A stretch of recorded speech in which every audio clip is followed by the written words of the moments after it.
Hey everybody, Pesmerized here, and I wanted to make a quick video comparing, Bambi and Rudolph. Yeah, I know there's some other videos out there that go into this subject, but there's a couple maybe finer points that I wanted to look at that those videos maybe haven't touched on so much. All right, so Bambi is the black-nosed deer, kind of a little crazy looking, but to be a true Bambi, should have the Walt Disney Productions copyright right up here under the cheek. It's a little hard to make. It's pretty light, but it says Walt Disney Production on the right cheek there.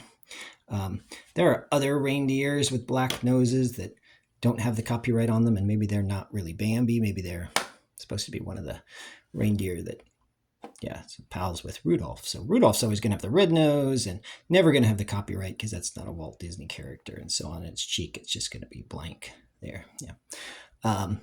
So Rudolph's, you can find them. They're semi-common, being a Christmas dispenser, $25, maybe less than that. The black nose guys that don't have the copyright run about the same price, but the harder to find version is the version with the copyright. So Bambi's much harder to find. So Bambi's worth more like $80, maybe $90 if you can find it with the copyright. So I don't mind sort of collecting those copyright variations where the missing copyright is common and the copyrighted version is more rare, because I think it'd be pretty hard to fake this thing. The lettering is raised up, and how are you going to put that on there?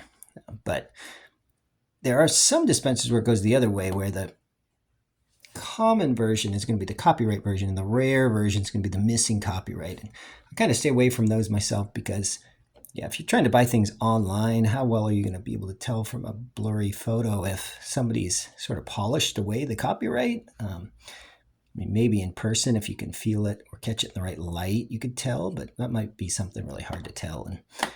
And not really willing to fork out extra money for something that could have been just sort of faked away.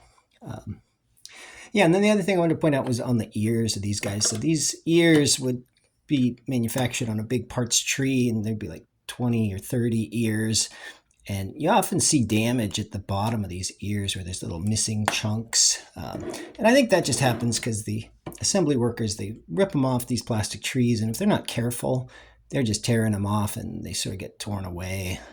So it's not really damage that you're going to see so much from the use of the Pez dispenser, but that's just sort of the way they were assembled, and so I don't get too hung up on that as far as affecting the value. I think that's just the way they came. So all right, that's enough about these guys. Get out there and collect some Pez.